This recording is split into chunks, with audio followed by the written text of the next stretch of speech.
नाज़रीन welcome back. नाज़रीन बहुत पुराने ज़माने की एक फिल्म थी अंग्रेज़ी की, क्रैमर वर्सेस क्रैमर।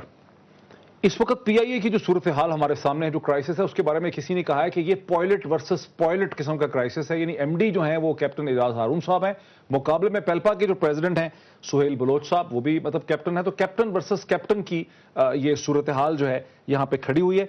बात शुरू करता हूँ एजाज साहब, सॉरी चौधरी मंजूर साहब से। चौधरी साहब, एक बड़ी इसमें दिलचस्प बात जो देखने में आई है वो ये है कि पीआईए में डिफरेंट किस्म की यूनियंस हैं। एक जमात इस्लामी की है, पीपल्स पार्टी की है, यानी प्यासी शायद उनकी है, फिर उसमें एक पीपल्स लीग है, फिर इनकी एयर लीग है, और ये सब इकट्ठी हो गई हैं एक प्लेटफॉर्म पे। ये आप लोग देख रहे हैं, यानी कोई irrespective of the political affiliation ये सब एक जगह पे इकट्ठे। देखिए ना, मैं यही गुजारिश कर रहा था कि जब ये इशू, इस पे मैं 1 मिनट के लिए बाद में आता हूँ।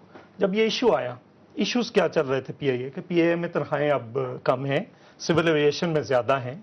जो एक लड़का बैठा काम या लड़की बैठी काम कर रही है, उसके पीछे जो कन्वेयर बेल्ट पे खड़ा है लड़का, वो ज़्यादा वेज ले रहा है।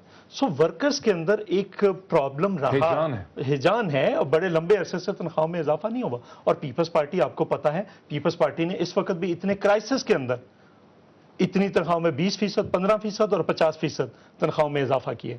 और आज भी जो मुश्तरका टीम की सिफारिशात थी वो यही थी कि मुलाजमों की तनख्वाह में कटौती करें। तो प्रेसिडेंट और प्राइम मिनिस्टर ने आज भी उस जो मुआशी टीम है फ्रॉम द बोथ साइड्स, उन्होंने जो सजेशन दी है उसको मानने से इनकार कर दिया। सो पीपल्स पार्टी का तो झुकाव हमेशा वर्कर्स की जानिब होता है। तो उसमें जो प्रॉब्लम आया कि जब पायलट्स की तनख्वाहें बढ़ाई गई तो वर्कर्स के उस हिसाब से ना बढ़ाई गई। उस पर वर्कर्स के अंदर इश्तियाल था, उस पर जुलूस निकले, उस पर उन्होंने प्रोटेस्ट किया। तो उसमें हम गए उस वक्त। और फिर क्या किया गया कि जो क्रू था, जो पहले अलहदा से बाहर मैनेज होता था, वो भी पायलट्स के अंडर हो गया। तो पायलटों की तनख्वाहें अगर बढ़ती रही हैं तो ये फिर साथ कैसे आके खड़े हो गए? वो मैं अर्ज करता हूँ, तो उस पर भी एक बहुत बड़ा एहतजाज हुआ। आपको याद होगा कि उन्होंने कहा जी कि हम नहीं जाने देंगे, हमारा ये सेक्शन है, हम जहाज़ों के अंदर भी उनके मतहत रहें, तो बाहर आकर भी हमें कुछ तो सुख का सांस लेने दें बाहर आकर। सो ये एक इशू उस वक्त भी हुआ। हम उस वक्त भी हमने मुदाखलत की कि ये जेन्युइन प्रॉब्लम्स हैं वर्कर्स के जो हमेशा से रहे। तो उसमें हमने ये कभी नहीं कहा कि इनकी तनख्वाह में इजाफा न करें, हमने कभी ये नहीं कहा ऑफिसर्स की तनख्वाह में। लेकिन हम ये जरूर कहते हैं कि जिस तनासब से आप उनकी तनख्वाह में इजाफा कर रहे हैं, उसी तनासब से आप वर्कर्स की तनख्वाह में भी इजाफा करें। और उस पर एक बात मैं कहना चाहूँ कि इसमें जो इस वक्त प्रॉब्लम हुआ है, अब हमें देखना यह है कि प्रॉब्लम क्या है, इश्यू क्या है। जब मेरी इनसे बात हुई या रात को कराची में थे सारे दोस्त, जब मुझे दोस्तों ने कहा तो मैंने पूछा इश्यूज क्या हैं। 3 इश्यूज, क्योंकि इस पे डिबेट तो इतना हर चैनल कर रहा है। अब हमें इसके सोल्यूशन की तरफ भी इश्यूज हैं जो आपने कहा। एक एमडी फारिग हो, एक टर्किश एयरलाइंस। अब इसकी तरतीब उलट हो गई है। पहले क्या था कि टर्किश एयरलाइन का मुआहदा मनसूख हो, सेकंड जो बरतरफ किए गए वो बहाल हों, और तीसरा था एमडी को बरतरफ करें। अब हो गया सर, दूसरा था और तीसरा था जो बरतरफ तो अभी हुए ना 2 दिन पहले। अच्छा। ये तो अब क्या है, अब तरतीब उलट होगी। पहले एमडी निकले। अब क्या हुआ कि जो आपने अभी सदर साहब की बात की थी कि उन्होंने क्यों उधर किया, आज की अगर आप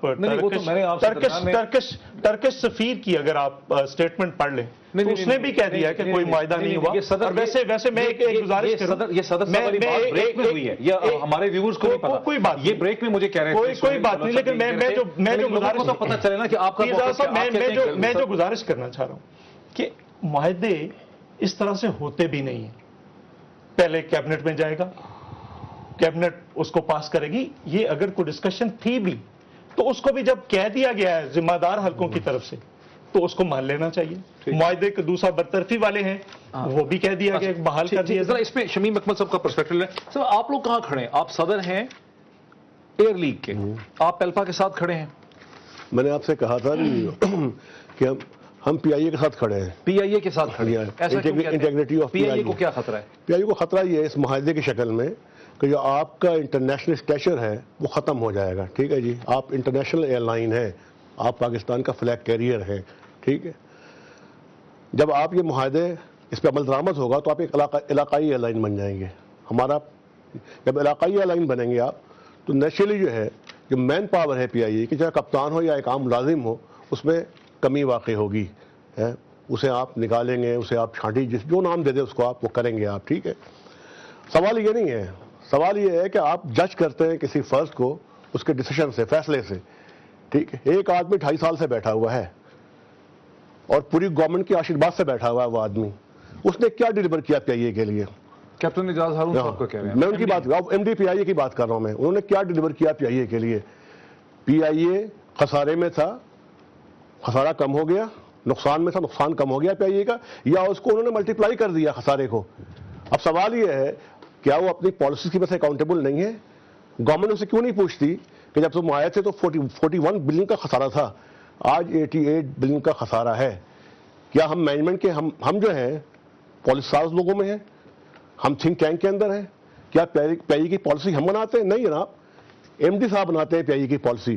جب ایک آدمی اپنے پالیسیز میں اتنا فیلیور ہے اور ڈیلیور نہیں کیا، اور جب وہ یہ معاہدہ کرے گا تو شک و شبہات اٹھیں گے، بتلاؤں گا آپ کو. اور پھر معاہدے دیکھیں سر، ایک بات، معاہدہ اتنا خفیہ نہیں ہوتا. نہیں سنے میری بات، آپ کے مطالبات ہیں کیا؟ مطالبات وہی مطالبات جو ابھی چودھری بندو اب میں ایز اے لیبر میں بات کر رہا ہوں، مزدور بات کر رہا ہوں.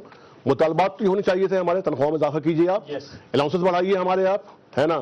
ہماری ورکنگ کنڈیشن ٹھیک کریں آپ، جو کیبن کرو کا جو ہے ٹائم لمیٹیشن ٹھیک کریں آپ، ان کے ڈالرز بڑھائیں آپ، ان کے سلیپ آورس بڑھائیں آپ، ان کے فلائنگ آورس بڑھائیں آپ. ہم تو ڈیمانڈ ہی نہیں کر رہے ہیں، ہم ڈیمانڈ کر رہے ہیں پی آئی اے کی بقا کے لیے. اچھا یہ اس میں تھوڑا سا مسئلہ ہے ذرا، میں تھوڑا چونکہ یہ ایک ایئر لائن رن بھی کرتے ہیں. اگر ایک ایئر لائن خسارے میں جاری ہے اور صرف حکومت پاکستان کا 250 ارب روپیہ آپ نے کہا اس پہ ایکسپوز ہوا ہے، اس میں پھنسا ہوا ہے، وہ ایئر لائن کیسے بڑھائے گی تنخواہیں، الاؤنسز، پریویلیجز؟ مراد دیکھیں، آپ ایئر لائن کو ایکسپینڈ کر سکتے ہیں، آپ لاسز کو کٹ کر سکتے ہیں، مختلف طریقے ہیں. وہ تو نہیں رہا نا، وہ نہیں ہوا نا. 1999 میں 1 روپیہ اس کا جو تھا وہ نہیں پھنسا ہوا. جی 1 روپیہ نہیں تھا، یہ ریکارڈ کی بات ہے، میں اپنی طرف سے بات نہیں کر رہا. تو آج یہ دیکھنا ہے کہ جیسے کی ڈیمانڈ ہے بالکل ٹھیک ہے. افیکٹولی جو پی آئی اے کا امپلائی ہے آج 11 سال کے بعد، میں اگر یہ کہوں کہ یہ تنخواہ آدھی ہو گئی ہے، اس کی پرچیزنگ پاور آدھی ہو گئی ہے، تو یہ مبالغہ نہیں ہوگا. میں آپ سے، جی ہاں بالکل صحیح، چاہے فلائٹ سروسز لے لیں، چاہے پائلٹس لے لیں، جو آج سے 10-11 سال پہلے تنخواہ لیتے تھے، جو پرچیزنگ پاور تھی وہ آج نہیں ہے. تو افیکٹولی یہ لوز کر رہے ہیں. تو اب مینجمنٹ کا یہ کام ہے کہ وہ ایسے کام کرے جس سے ان کے جو مطالبات ہیں وہ بھی پورے ہوں، اور جو ادارہ خسارے میں نہ جائے. کیونکہ آخر اس بوجھ کو میں نے اور آپ نے برداشت کرنا ہے ٹیکسز کی صورت میں. میں نے اور آپ نے برداشت. جی بالکل، پاکستان کے عوام برداشت کریں گے. یہ میں اسی لیے کہہ رہا ہوں کہ جو آج یہ 3 دن سے لاسز ہو رہے ہیں یہ ہم سب برداشت کریں گے. ان کو تو ڈائریکٹلی ایفیکٹ آئے گا کہ ان کا ادارہ کل تنخواہیں نہیں بڑھا پائے گا، لیکن پاکستان کے تمام عوام اس بوجھ کو اپنی جیب پہ بھی برداشت کریں گے. اگر سالانہ 20 ارب کا خسارہ ہو رہا ہے، وہ 20 ارب حکومت ہی پورا کرے گی. اس لیے ضرورت اس بات کی ہے کہ مینجمنٹ، حکومت پورا کرے گی کا مطلب ہے کہ ٹیکس پیئر اس کو ادا پورا کرے گا. جی بالکل، یہی مشکلات ہیں. یہ صرف پی آئی اے کی بات نہیں ہے، اسٹیٹ انٹرپرائزز کے یہی مشکلات. تو کیا یہی وجہ ہو سکتی ہے عباسی صاحب کہ حکومت نے سوچا کہ اگر ٹرکش ایئر لائن کے ساتھ کوڈ شیئرنگ کی جائے یا روٹ شیئرنگ کی جائے تو اس سے پی آئی اے کو ٹرن اراؤنڈ کیا جا سکتا ہے؟ کیا یہ ہو سکتا ہے؟ حکومت اپنے آپ کو سنسیئرلی سوچا انہوں نے؟